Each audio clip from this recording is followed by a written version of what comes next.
உண்டாகட்டும். ஒரு மகிழ்ச்சியான செய்தி, நம் தேவன் எப்பொழுதும் உயிருள்ளவராய் இருக்கிறார். அதனால் நம் வாழ்க்கையிலே ஆண்டவர் செய்ய நினைத்தது தடைபடாது.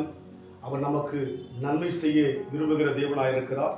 இந்த வேளையிலும் கூட எபிரேயர் 10ஆம் அதிகாரம் 23ஆம் வசனம், அல்லாமலும் நம்முடைய நம்பிக்கையை அறிக்கை இடுகிறதில் அசைவில்லாமல் உறுதியாய் இருக்க கடவும் வாக்குத்தத்தம் பண்ணினவர் உண்மையுள்ளவராய் இருக்கிறார்.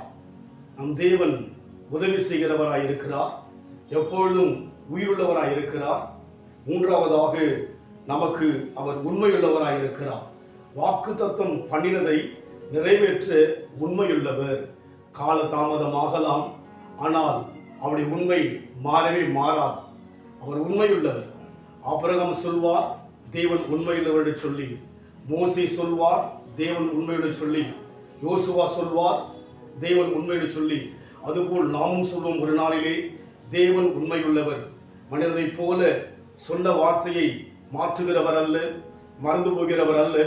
அவர் உண்மையுள்ளவராக இருக்கிறபடினாலே நம்முடைய நம்பிக்கையை அறிக்கையிடுவதிலே அசைவில்லாமல் உறுதியாக இருக்க கடவும் நாம் தொடர்ந்து நம்ப வேண்டும். தேவன் நம் வாழ்க்கையிலே உண்மையுள்ளவர். சொன்னதை செய்வான்னு சொல்லி அறிக்கை செய்து கொண்டே இருக்க வேண்டும். நாம் ஒருபோதும் கலங்கி போகக்கூடாது. அதே தான் இங்கே சொல்லுகிறார், அசைவில்லாமல் உறுதியாக இருக்க கடவுள் சொல்லி.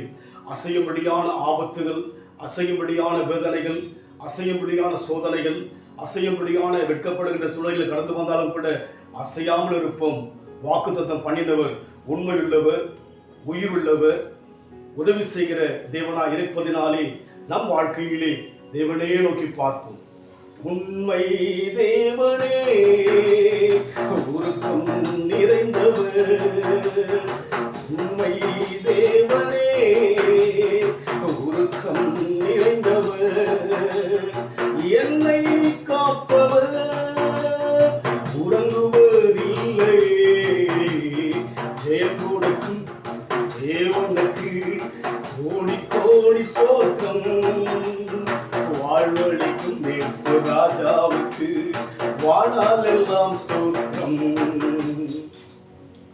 உண்மையுள்ள தேவனே, எங்கள் வாழ்நாளெல்லாம் தேவனை ஸ்தோத்திரிக்க தாவீது சொல்வது போல, கர்த்தரை எக்காலத்திலும் ஸ்தோத்திரிப்பேன், அவர் துதி எப்போதும் என் வாயில் இருக்கும் என்ற அந்த உறுதியான அசைவில்லாத ஒரு மனதை எங்களுக்கு தரும்படியாய் ஜெபிக்கிறோம்.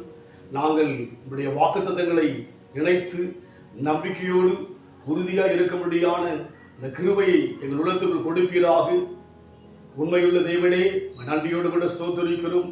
நிச்சயமாகவே எங்கள் வாழ்க்கையிலே செய்ய நினைத்த காரியம் ஒருவராலும் தடை செய்ய முடியாது, தடுக்க முடியாது, கெடுக்க முடியாது, ஒடுக்க முடியாது. நீர் சொல்ல ஆகும், நீர் கட்டி நிற்கும் என்று பார்க்கிறோம். அப்படியே நடத்துங்க, இயேசுவின் நாமத்தில் பிதாவே, ஆமென். கர்த்தர் ஆசீர்வதிப்பாராக.